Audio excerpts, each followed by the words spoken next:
আসসালামু আলাইকুম এভরিওয়ান। ভার্সিটির সিনিয়র ম্যাম গল্পের তো চলো বেশি কথা না কইয়া গল্প শুরু করা যাক। আমি ফিরে রিয়া ম্যাডামকে যেই কিছু বলতে যাব ঠিক তখন তিনি আমাকে পাশ কাটিয়ে একটা দৌড় দিল আর দৌড়ে গিয়ে একটা ছেলেকে জড়িয়ে ধরে বলল, তুমি এসেছো, জানো আমি তোমার জন্য সেই কখন থেকে অপেক্ষা করছি। আরো কি কি যেন বলেছিল উনি। তবে আশ্চর্যের বিষয় এটা যে ছেলেটা রিয়া ম্যাডামকে ছাড়িয়ে বলল, আমি বলছি না যদি আমার কথায় রাজি না থাকো তাহলে আমাদের মাঝে কোনো সম্পর্ক থাকবে না। তোমাকে শুধু এটাই বলতে আসলাম যে কয়দিন পর আমি বিদেশ চলে যাব। আমি আর ওনাদের কথা কানে না নিয়ে ইভার কাছে চলে গেলাম। এখন বরং বাসায় চলে যাই, ভালো লাগছে না আজকে। আমি ইভাকে বিদায় জানিয়ে বাসায় চলে গেলাম। আপু নাই, এখন আবার আমার নিজেই রান্না করতে হবে। দেখি একটা বুয়া রাখা লাগবে আমার। বিকেলে কেন জানি মন চাইলো ফুচকা খেতে। হঠাৎ আমার সেই রাস্তার পাশে দোকানের কথা মনে পড়ে গেল যেখানে রিয়া ম্যাডামের সাথে আমি ফুচকা খেয়েছিলাম। বাসায় বসে থেকেও ভালো লাগছে না। বাইক নিয়ে সরাসরি ফুচকার দোকানের সামনে চলে গেলাম। এক প্লেট ফুচকা হাতে নিতেই রিয়া ম্যাডাম একটা রিক্সা থেকে নামলো। ওনাকে এখনই আসতে হলো। যখনই এই বেডির সাথে কথা বলি তখন শুধু ঝগড়া আর ঝগড়া। আমি চেয়ারে বসে ফুচকা খাচ্ছি, রিয়া ম্যাডাম আমার পাশে এসে বসলো। আমি এমন ভাব ধরলাম যেন আমি ওনাকে চিনি না। আমি দুইটা মুটকো মরিচ নিলাম রাগে, তবে রিয়া ম্যাডামকে দেখে হয়তো মরিচগুলো নিলাম। ফুচকাওয়ালা মামা হাসি দিয়ে বলল, কি মিয়া, মরিচ দিয়ে কি ফুচকা খাবে নাকি? আমি আস্ত মরিচগুলো মুখে দিয়ে চাবিয়ে চাবিয়ে বলতে লাগলাম, কিছু কিছু মানুষকে দেখলে মন চাই ঠিক এভাবেই মরিচের মতো খেয়ে ফেলি। মরিচের অ্যাকশন এবার যেন শুরু হয়ে গেছে। আমি এখন চোখে মুখে অন্ধকার দেখতে লাগলাম, চোখ থেকে শুধু পানি পড়ছে। ফুচকাওয়ালা মামার কাছে গিয়ে বললাম, পানি পানি। উনি বলল, না মামা, পানি শেষ হয়ে গেছে। আমি তো আগেই বলছিলাম এখানে পানি নাই, আর মরিচ কেন খেতে গেলেন? আমি আবার গিয়ে চেয়ারে বসে পড়লাম। হঠাৎ করে আমার মনে হলো লেখকরা তো বলেছিল যদি কখনো গার্লফ্রেন্ড নিয়ে কিছু খেতে যাও আর ভুলবশত ঝাল বেশি খেয়ে ফেলো তাহলে তোমার গার্লফ্রেন্ডকে একটা লিপ কিস করবে, তাহলে দেখবে সবকিছু শেষ হয়ে গেছে। তখন তোমার মনে হবে এই স্বাদ তুমি পৃথিবীর কোনো জায়গায় পাও নাই। এখন এই কাজই করতে হবে। আমি দুই পাশ না ভেবে সাথে সাথে রিয়া ম্যাডামের মাথা টেনে ওনার ঠোঁটের সাথে আমার ঠোঁট মিশিয়ে দিলাম। হঠাৎ করে এমন কিছু হবে হয়তো ম্যাম ভাবতেও পারে নাই। রিয়া ম্যাডাম আমার চুল ধরে ছাড়াতে চেষ্টা করছে কিন্তু পারছে না। আমি ওনার ঠোঁটগুলো এমন ভাবে আঁকড়ে ধরেছি উনি ইচ্ছা করলেও ছাড়াতে পারবেন আমার কাছ থেকে। যখন মনে হলো আমার ঝাল একেবারে চলে গেছে তখন ওনাকে ছেড়ে দিলাম। বড় বড় নিঃশ্বাস নিতে লাগলাম, দেহে একটু শান্তি ফিরে আসলো মনে হচ্ছে। আমি রিয়া ম্যাডামের দিকে তাকিয়ে শুধু বললাম, ম্যাডাম আমি আসলেই ভালো করে কিছু বলতেও পারি নাই পর্যন্ত। এরই মাঝে কতগুলো ছেলে এসে আমাকে ধরে মারতে লাগলো আর বলছে, শালারা রাস্তায় এসে এইসব উল্টাপাল্টা কাজ করবি, তোদের কি ঘর বাড়ি নেই? দূর থেকে একটা মুরব্বী লোক দৌড়ে এসে বলল, এই তোরা থাম, ঝগড়া করিস না, কি হয়েছে বল। রাসেল ভিড় ঢেলে ভিতরে ঢুকে আমাকে দেখিয়ে বলল, চাচা আপনি সম্মানীয় মানুষ, আশা করি আপনি এর বিচার করবেন। ওরা দুইজন ফুচকা খেতে এসে নোংরা নোংরা কাজ করছে। দেখেন এই মেয়ের লিপস্টিক এই ছেলের ঠোঁটে, আশা করি আপনাকে আর কিছু বলতে হবে না। মুরব্বী চাচা রেগে বলল, কি আমার ইউনিয়নে এইসব চলছে? আমি সামনে নির্বাচনে মন্ত্রী হব আর আমার এলাকায় এইসব? মুরব্বী চাচাকে দেখে আরো কয়েকজন এলো, সবাই এইসব শুনে বলল আমাদের উচিত শিক্ষা দিতে। রিয়া ম্যাডাম তো বসে বসে শুধু কান্না করছে। আমি এখন খুব ভালো করেই বুঝতে পারছি এই সব কিছু হলো রাসেলের সাজানো নাটক। মুরব্বী চাচা যেই বলল আমি তোমাদের দুজনকে বিয়ে করিয়ে দিব তখন রিয়া ম্যাডাম বলল, চাচা ও আমার কলেজের ছাত্র, আমি এখানে ফুচকা খেতে আসছিলাম। আরো জোর করে মুরব্বী চাচা বলল, ছিছি, কলেজের ম্যাডাম হয়ে ছাত্রের সাথে এইসব আর হবেই না কেন? এখন যেই যুগ এসেছে। আমি এবার দাঁড়িয়ে বললাম, দেখেন চাচা, ঠাস করে আমার গালে একটা চড় দিয়ে মুরব্বী চাচা বলল, এক তো রাস্তায় বসে বসে নোংরামি করছিস, আবার কথা বলিস প্রেম করবি আর বিয়ে করবি না, এটা তো হবে না আমার এলাকায়। ওই ওদের সবাই পাশের কাজী অফিসে নিয়ে চল আর ভিডিও করে ছেড়ে দে যে ছাত্র ম্যাডাম মিলে। আমি বললাম, চাচা আপনার পায়ে পড়ি, ভিডিও করবেন না, এছাড়া যা বলবেন আমি তাই করব। এখানে ওনার কোনো রাসেল আমার মুখ চেপে ধরে বলল, চুপ কর শালা, কথা বলবি না। ওরা এক প্রকার জোর করে আমাদের কাজী অফিসে নিয়ে গেল। রিয়া ম্যাডাম কান্না করতে করতে ওনার অবস্থা খারাপ হয়ে গেছে। সব ভুল আমার ছিল, এখানে কিছু করলে আমি বরং ফেসে যাব। একা একা গুন্ডা মাস্তানি আজ যাই করি, কিন্তু পাবলিকের সাথে উল্টাপাল্টা করলে আমাকে গণধুলাই দিবে। বিয়ের দেনমোহর 1 কোটি টাকা শুনে আমি নিচে বসে গেলাম। আমাকে কোনো কথা বলতে দিচ্ছে না রাসেল। রিয়া ম্যাডামকে বলল, যদি কবুল না বলে তাহলে আমাদের ভিডিও করে ভাইরাল করে দিবে। এজন্য উনি ভয় পেয়ে কবুল বলে দিল। বাঁচার মতো আর কোনো উপায় না পেয়ে আমিও কবুল বলে ফেললাম। কবুল বলে দিতেই সবাই একসাথে হাসতে লাগলো। রাসেল হাসতে হাসতে বলল, বলছিলাম না আমার সাথে লাগতে আসবি না, এখন কেমন দিলাম বল। ওরা সবাই আমার ভাড়া করা লোক, আর এই যে মুরব্বি উনি আমার চাচা হন। তবে আমি তিলে তিলে ধ্বংস করে মারবো, যাতে ভিতর থেকে যন্ত্রণা পেতে পেতে তুই নিজেই আত্মহত্যা করিস। আমি বললাম, অন্যভাবে তুই প্রতিশোধ নিতে পারতি। ওনার এখানে কি দোষ ছিল, কেন ওনাকে এর মাঝে টেনে নিয়ে আসলি? রাসেল দরজা দিয়ে বের হয়ে যেতে যেতে বলল, আমাকে না মারবি, এখন দেখ কে কারে মারে। আর মিস রিয়া চৌধুরী, একটা কথা বলি, একটু চিন্তা করে দেখবেন, আমার জায়গায় যদি আজকে রাস্তার লোকগুলো এইসব দেখতো, ঠিক আমার মতোই সেম কাজই করতো। নষ্ট ছেলেদের কাজ কি জানেন? মেয়েদের সুযোগের দুর্বলতা খুঁজে বের করা, আর সুযোগ পেলেই ঝাঁপিয়ে পড়া। আপনার সাথে আমার ব্যক্তিগত শত্রুতা নেই, তবে ওর সাথে ছিল, সুযোগ পেয়েছি বলে ফাঁসিয়ে দিয়েছি। প্লিজ ম্যাডাম, আমাকে মাফ করে দিয়েন। রাসেল এই পর্যন্ত বলে বের হয়ে গেল। রিয়া ম্যাডাম পা থেকে জুতা খুলে হাতে নিল। আমি বুঝতে পারছি উনি কি করতে চাইছে। অপরাধ যেহেতু আমি করছি, এ শাস্তি তো আমাকেই পেতে হবে। এজন্য আগেই চোখ বন্ধ করে নিলাম। রিয়া ম্যাডাম জুতা খুলে আমার গালে ইচ্ছা মতো মারতে লাগলো। কাজী নিজে উঠে এসে ম্যাডামকে আটকিয়ে বলল, কি করছে এইসব তুমি? ও যদিও পিচ্ছি, তারপরও তোমার স্বামী, তোমার পছন্দ না হলে এটা অন্য কথা। দেখে তো মনে হচ্ছে প্রেমের বিয়ে। রিয়া ম্যাডাম রেগে আমাকে লাথি মেরে নিচে ফেলে দিল। কান্না করতে করতে বলছে, তোর জন্য আমার পুরো জীবনটাই এলোমেলো হয়ে গেল।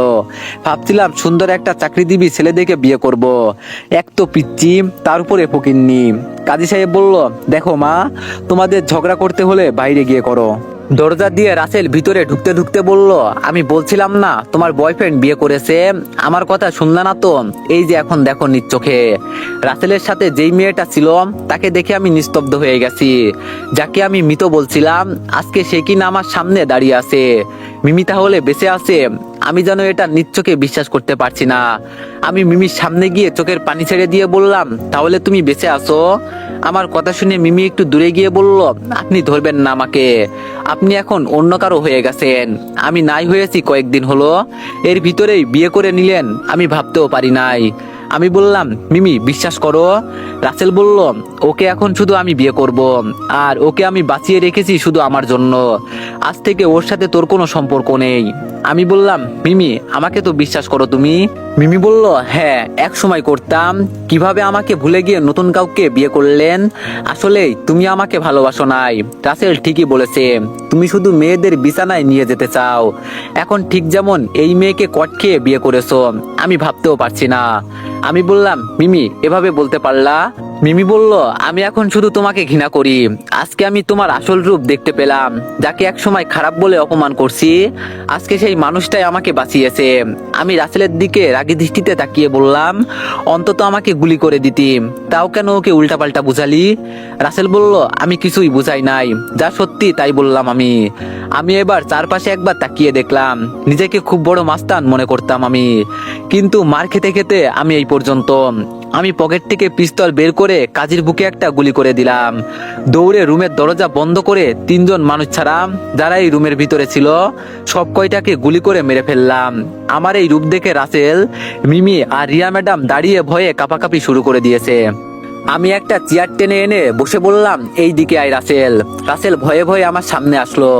আমি নিচে থুতু দিয়ে ওর মাথায় পিস্তল ঠেকিয়ে বললাম, এটা তুলে খা, নইলে ওদের মতো তোরও গুলি করে মারবো।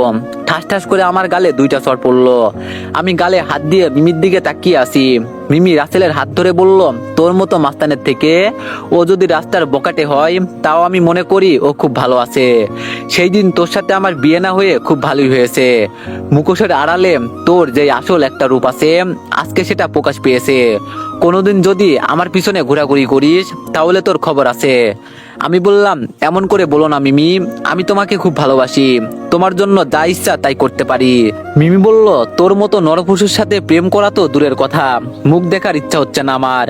আর হ্যাঁ, আমি রাসেলকে বিয়ে করব, ও আমার জীবন বাঁচিয়েছে। মিমি কান্না করতে করতে বলছে, যার পরিবার বাঁচাতে আমি নিজেকে নিজে গুলি করেছি, আজকে আমাকে রেখে সে অন্য কাউকে বিয়ে করে নিল।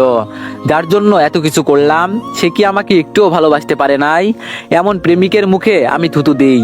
দুনিয়ার সবার কাছে আমি জীবিত হলেও শুধু তোর কাছে মৃত। আজ থেকে তোর সাথে আমার কোনো সম্পর্ক নেই। আশা করি আমাকে আর কখনো বিরক্ত করবি না। মিমি রাসেলের হাত ধরে বাইরে চলে গেল। আমি চুপটি করে নিচে বসে আছি। দরজার বাইরে দাঁড়িয়ে সবকিছু শুনেছি। এটাই কি তোর হবু বউ ছিল? আমি ইভাকে দেখে বললাম, রাসেল ওকে বাঁচিয়েছে আর আমার নামে উল্টাপাল্টা বলে মিমিকে ভুল বুঝালো। ওকে আমি এতটা ভালোবাসি। ইভা বলল, থাক কান্না করিস না, সবকিছু ঠিক হয়ে যাবে। কিরে ম্যাডাম এভাবে নিচে পড়ে আছে কেন? নাকি সবার সাথে উনাকেও গুলি করে মারলি? আমি তাড়াতাড়ি রিয়া ম্যাডামের কাছে গেলাম। গিয়ে ভালো করে চেক করে দেখলাম, না, শ্বাস প্রশ্বাস চলছে, ভয়ে হয়তো বেহুশ হয়ে গেছে। আমি ম্যাডামকে কোলে নিয়ে বললাম, আমি ওনাকে বাসায় দিয়ে আসি, তুই একটু পর আমাদের বাসায় যাবি। এই কথা বলে আমি ম্যাডামকে কোলে করে বাইকের কাছে চলে গেলাম। ওনাকে এই অবস্থায় সামনে বসিয়ে ওনার বাড়ির উদ্দেশ্যে রওনা দিলাম। ম্যাডামের বাসার সামনে যেতে জানালা দিয়ে ভিতরে তাকিয়ে দেখি ভিতরে একজন মুরব্বী লাঠি হাতে নিয়ে কি যেন করছে। আমি বাইক থেকে নেমে রিয়াকে কোলে করে বাসার সামনে গিয়ে কলিং বেল বাজালাম আর সাথে সাথেই দরজা খুলে দিল। যেই মেয়েটা দরজা খুলে দিল তাকে দেখে আমি দুই হাত পিছিয়ে গেলাম। এই মেয়েটা তো দেখি রিয়ার হুবহু কপি। এটা কিভাবে হতে পারে? হয়তো ওর যমজ বোন। মেয়েটা আমার কোলে রিয়াকে দেখে বলল, আপুর কি হয়েছে আর ওনার শরীরে রক্ত কিসের? আমি বললাম, তেমন কিছু হয় নাই, বেহুশ হয়ে গেছে, চোখে মুখে একটু পানি দেন, তাহলে হুশ এসে যাবে। রিয়াকে কোল থেকে নামাতেই আমার থেকে বড় একটা ছেলে এসে আমার কলার চেপে ধরে বলল, ভালো করে বল, তুই আমার বোনের সাথে কি করেছিস? আমি বললাম, আরে ভাই আমার কলার ছাড়েন আর আপনার বোনের চোখে মুখে একটু পানি দেন, তাহলে জ্ঞান ফিরে আসবে। আর আমি কে সেটা বরং ওর কাছ থেকেই জেনে নিবেন। আমার কথা না শুনেই সবাই মিলে আমাকে জোর করে ধরে চেয়ারের সাথে রশি দিয়ে বেঁধে দিল। রিয়ার যমজ বোন বলছে, আমার আপুর সাথে তুই খারাপ কিছু করিস নাই তো? আমি কিছু বলছি না বলে রিয়ার যমজ বোন বলল, ভাইয়া একটা লাঠি নিয়ে আসো। ও এভাবে কিছু বলবে না। সাথে সাথে ছেলেটা একটা লাঠি নিয়ে আসলো। ধুর, এই আবার কোন বিপদে পড়লাম, মার খাওয়া থেকে বাঁচতে হবে। এজন্য আমি বললাম, আমার বউয়ের সাথে আমি কি করব না করব এটা কি তোমাদের বলতে হবে আমার? আমার কথা শুনে সবাই অবাক হয়ে গেল। কারো মুখে এখন কোনো কথা নাই। এক কথায় সবাই চুপ হয়ে গেল। রিয়ার বড় ভাই ঠাস করে আমার গালে একটা চড় দিয়ে বলল, তোর মতো পিচ্ছে একটা ছেলেকে আমার বোন বিয়ে করবে? ইম্পসিবল, এটা কখনো হতে পারে না। আমি বললাম, হতে পারে না কি হয়েছে? এক কাজ করো, আমার পকেট থেকে কাগজ বের করো, ওখানে সবকিছু লেখা আছে। আমার কথা মতো ওরা আমার পকেট থেকে কাগজ বের করলো। বিয়ের কামিননামা দেখে সবাই অবাক হয়ে গেছে। এর মাঝে আওয়াজ আসলো, এখানে এত কথা কিসের হচ্ছে? রিয়াকে দেখেই রিয়ার যমজ বোন বলছে, আপু, এই ছেলে বলে তুমি নাকি ওকে বিয়ে করেছো। এটা কিভাবে হতে পারে? ওর মতো পিচ্ছে একটা ছেলে আমার দুলাভাই হবে? দিন দিন কি তোমার চয়েস খারাপ হয়ে যাচ্ছে? রিয়া বলল, এখন আর কেউ কোনো কথা বলবে না, আমি তোমাদের সবকিছু পরে বুঝিয়ে দিব। এই কথা বলে রিয়া ম্যাডাম আমার সামনে এসে আমার হাত পায়ের বাঁধন খুলে দিয়ে বলল, আমার দেহ পাবার জন্য আমাকে বিয়ে করছো তাই না?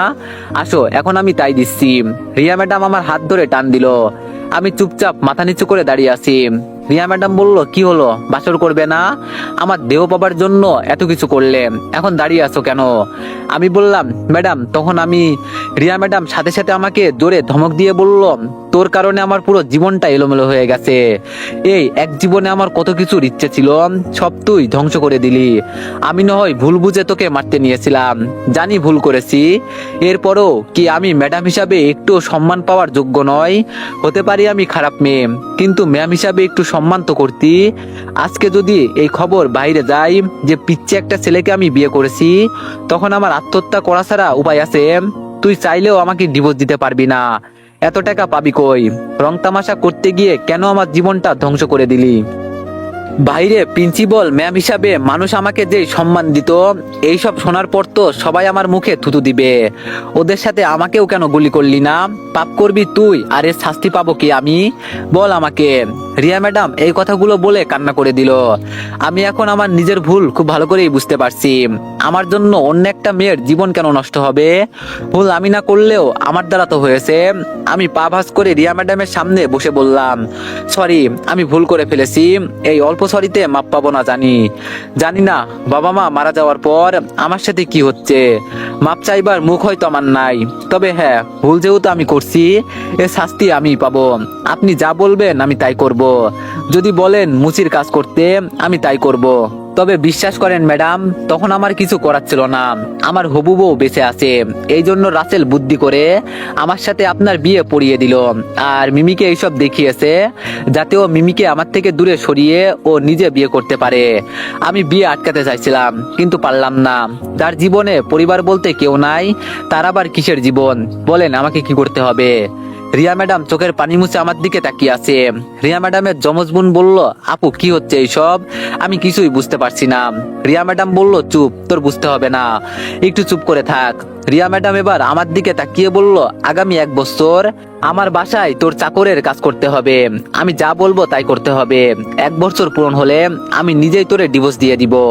আমি বললাম, জি ম্যাডাম, আমি বুঝছি, আপনি যা বলবেন আমি তাই করব। রিয়া ম্যাডাম বলল, না করলে আর যাবি কোথায়? আমার কথা না শুনলে জেলে বসে বসে মশার কামড় খেতে হবে। এখন যা, বাসায় যা, দরকারি জিনিস যা আছে সব নিয়ে আয়। ছাদের উপরে যেই ভাঙা রুমটা আছে, আজ থেকে ওখানেই থাকবি। আমি চুপচাপ মাথা নিচু করে বাসা থেকে বের হয়ে গেলাম। মাঝে মাঝে নিজের অজান্তেই এমন কিছু ভুল হয় যার জন্য জীবনভর আফসোস করতে হয়। আমি চুপচাপ বাসায় চলে গেলাম। দরজা খুলে ভিতরে গিয়ে দেখি আপু দুলাভাই সহ মিমি সোফায় বসে আছে। আপু আমাকে দেখে দাঁড়িয়ে বলল, ছিছি, এতটা নষ্ট হয়ে গেলি তুই? পর্দার আড়ালে মেয়েদের সাথে নষ্টামি করিস, এইসব তোরে শিখিয়েছি আমি। আমি মিমির দিকে একবার তাকিয়ে শরীর থেকে কাপড় খুলে ফেললাম। পুরো শরীর রক্ত দিয়ে লাল হয়ে আছে। আপু এইসব দেখে চিৎকার দিয়ে বলল, তুই আজকেই আমার বাসা থেকে বের হয়ে যাবি। তোর মতো ভাই আমার দরকার নেই, এমন কুলাঙ্গার ভাই আমার দরকার নেই। আমি মাথা নিচু করে বললাম, চিন্তা করিস না, আজকে রাতটা থেকে সকালে চলে যাব, আর আসবো না তোর বাসায়। আপু বলল, তুই এক্ষুনি আমার বাসা থেকে বের হয়ে যাবি, তোর সাথে আমার আর কোনো সম্পর্ক নেই আজ থেকে। আমি আর কিছু না বলে রুমে চলে গেলাম। দরজা বন্ধ করে কান্না করছি। একটু ভুলের জন্য সবকিছু ধ্বংস হয়ে গেল। আমার সাথেই কেন বারবার এমন হয়? যাবতীয় যা দরকারি জিনিস ছিল সবকিছু রেডি করছি। দরজার বাইরে থেকে খটখট আওয়াজ শোনা গেল। আমি বললাম, কে? কিন্তু কোনো আওয়াজ আসে নাই। একটু পর আবার সেই খটখটে আওয়াজ। আমি এবার দরজা খুলে দিয়ে দেখি মিমি দাঁড়িয়ে আছে। মিমি আমাকে দেখে 1 সেকেন্ডও দেরি না করে বলল, যদি আমার সাথে উল্টা কিছু করতে চাস তাহলে এই যে আমার শরীরে ক্যামেরা লাগানো আছে, সবকিছু বললাম রেকর্ড হয়ে যাবে। আমি বললাম, আমার মতো ফালতু একটা ছেলের কাছে কি এমন চাই? মিমি চুপচাপ আমার পাশ কাটিয়ে বিছানায় গিয়ে বসে বলল, কি খুব খারাপ লাগছে বুঝি? আমি বললাম, কি চাও আমার কাছে তাই বলো। মিমি বলল, তোর লাশ চাই, দিতে পারবি তো? আমি বললাম, পিস্তল নিয়ে বুকে একটা গুলি করে দাও, তাহলেই তো হয়। মিমি বলল, তোর মতো মাস্তান তো না আমি। যদি তোর সাথে আমার বিয়ে হতো তাহলে আমার পুরো লাইফটাই নষ্ট হয়ে যেত। আমি বললাম, খুব ভালোবাসতাম তোমাকে। মিমি বলল, আমাকে নয়, বল আমার দেহকে খুব ভালোবাসতি। আমি বললাম, আমি তোমার থেকে বড়, অন্তত একটু সম্মান দিয়ে কথা বলো। মিমি পা থেকে হিলে স্যান্ডেল আমার দিকে ছুঁড়ে মারলো। সাথে সাথে আমার কপাল বেয়ে রক্ত পড়ছে। মিমি দাঁড়িয়ে বলল, তোর যে এখনো আমি খুন করি নাই এটাই বেশি। আসলে আমি খুব বড় বোকা, নইলে তোর মতো একটা ছেলের জন্য আমি জীবন দিতে গেলাম কেন? আমি বললাম, আরো করার আছে অপমান। মিমি বলল, লুচ্চা বদমাশ ইতর। আমি বললাম, কিছু প্রশ্ন ছিল, যদি উত্তর দিতে। মিমি বলল, আমি তো মনে করি তুই আমার লেভেলের নাম, আবার প্রশ্ন করবি কি? বলে ফেলছি যেহেতু কর। আর আমি আসলেই কত বড় বোকা, আমার মতো সুন্দরী একটা মেয়ে তোর সাথে কিভাবে প্রেম করে? আমার বয়স কম বলে আমাকে পটিয়ে পাটিয়ে রুমে নিয়ে যেতে চাইছিলি। আমি বললাম, একটা কথা কতবার বলবে? মিমি বলল, আমার যত মন চাই। আমি এবার চুপচাপ আমার কাপড় গোছাতে লাগলাম। সবকিছু শেষে বললাম, আর হয়তো দেখা বা কথা হবে না, তবে এটুকু বিশ্বাস করো, আমি অপরাধী ছিলাম না, হয়তো আমার ভাগ্য খারাপ ছিল। ব্যাগ কাঁধে নিয়ে রুম থেকে বের হতেই আপু আমার হাতে কিছু কাগজপত্র ধরিয়ে দিয়ে বলল, আগামী 1 মাস সময় আছে তোর কাছে, এরপর দেশের বাইরে চলে যাবি, আর এই হলো তোর কাগজপত্র। আপু আমাকে টেনে সোফায় বসিয়ে বলল, কি করব বল, খারাপ হলেও তুই আমার ভাই, বাবা মা থাকলে তো তোরে দূর করে দিত না, সবকিছু ভুলে যা, দেশের বাইরে গিয়ে নিজেকে সংশোধন করে আয়, একটা সুযোগ দিলাম তোরে। আমি আপুকে জড়িয়ে ধরে বললাম, বিশ্বাস করো আপু, আমি এতটা খারাপ না। তুই তো জানিস রাসেলের সাথে আমার সম্পর্ক কেমন, ও ইচ্ছে করে আমাকে ফাঁসিয়েছে। রিয়াকে কিভাবে বিয়ে করছি এইটুকু বলে বললাম, এখন আমি চাইলেও কোথাও যেতে পারবো না। আপু বলল, আচ্ছা আমাকে নিয়ে চল তোর ম্যাডামের বাসায়, আমি ওনার সাথে কথা বলবো। আমি বললাম, না আপু, তোর যাওয়ার দরকার নেই, পরে তোরে অপমান করবে। আপু বলল, আরে চল দেখি কি বলে। সবাইকে নিয়ে রিয়া ম্যাডামের বাসায় চলে গেলাম। ভিতরে গিয়ে দেখি দুই বোন মিলে একসাথে বসে খাবার খাচ্ছে। কোনটা রিয়া ম্যাডাম এটাই চিনতে কষ্ট হচ্ছে। আপু এটা দেখে বলল, কোনটা তোর ম্যাডাম আর কোনটা কে এটাই তো চেনা যাচ্ছে না। একজন খাবার রেখে দাঁড়িয়ে বলল, বলছিলাম তুমি একা আসতে, এখন তো দেখি পুরো পরিবার নিয়ে এখানে আসছো। রিয়া ম্যাডামের কথা শুনে আপু বলল, কয়েক মিনিট কথা বলতে চাই আমি আপনার সাথে, প্লিজ। আপুর কথা শুনে রিয়া ম্যাডাম বলল, আচ্ছা ঠিক আছে চলেন। আপুকে নিয়ে একটা আলাদা রুমে চলে গেল। কিছুক্ষণ পর ফিরে আসতেই আপু আমাকে বলল, 1 মাস তুই এখানেই থাক। 1 বছর থেকে কমিয়ে 1 মাস আনলাম, তবে ভুল যেহেতু করলি এজন্য উনি যাই বলবে তাই করবি। এই 1 মাস এই বাসার বাইরেও পা দিবি না। মিমি চলো এখন যাওয়া যাক। মিমি আমার দিকে তাকিয়ে বলল, জানি না কে ভুল আর কে সত্য, তবে এটুকু বিশ্বাস করেন আপনাকে মন থেকেই খুব করেই চেয়েছিলাম, কিন্তু ভাগ্য সহায় ছিল না। মৃত্যুর আগ মুহূর্তেও আপনাকে চেয়েছিলাম, আর দেখেন এখন বেঁচে আছি, আপনি অন্য কারো হয়ে গেলেন। ভালো থাকবেন, সুস্থ থাকবেন। এই পর্যন্ত বলে মিমি দরজা দিয়ে বাইরে চলে গেল। আমি চুপচাপ দাঁড়িয়ে আছি। দেখে রিয়া ম্যাডাম বলল, যাও, উপরে একটা রুম খালি পড়ে আছে, ওইটা পরিষ্কার করে ওই রুমটাতে থাকো। আমি আর একটাও শব্দ না করে উপরে চলে গেলাম। রাতে ছাদে বসে আকাশের দিকে তাকিয়ে বললাম, খুব শখ ছিল বাসর রাত নিয়ে, কিন্তু মনের ইচ্ছা পূরণ হলো না। মনের ভিতরে আঁকা ছবি দেখলো না তো কেউ, তুমি আমার হলে না এই কথাটা জানলো না তো কেউ। আজকে যদি মিমি আমার কাছে থাকতো কতই না ভালো হতো, বাট আফসোস আমি নিজের কারণেই ওকে হারিয়েছি। এই 1 মাস আমি এই বাসা থেকে বের হই নাই। এই 1 মাস আমি নিজেকে বোবা বানিয়ে নিয়েছিলাম। জরুরি প্রয়োজনেও কোনো কথা বলি নাই। নিত্যদিন ম্যাডাম কলেজে যেত, বিকালে চলে আসতো, তবে আমি ওনার সাথে এত বেশি কথা বলতাম না। উনি যা আদেশ দিত আমি বরং তাই করতাম। তবে ইদানিং ম্যাম কারো প্রেমে মজেছেন, এটা স্পষ্ট বোঝা যেত। রিয়া ম্যাডামের বাম গালে বড় একটা তিল আছে, এটা দেখেই আমি ওনাকে চিনতে পারি। দুই বোন জমস্ত, এজন্য চিনতে একটু কষ্ট হতো। ইভাকে বলছি ও যেন আমার সাথে যোগাযোগ না করে। আজকে রাতে আমি দেশ ছেড়ে উড়াল দিব সকালবেলা। তো এভরিওয়ান, নেক্সট পার্টের জন্য সবাই একটু বেশি বেশি লাইক আর একটা করে কমেন্ট করে দিয়েন। ধন্যবাদ।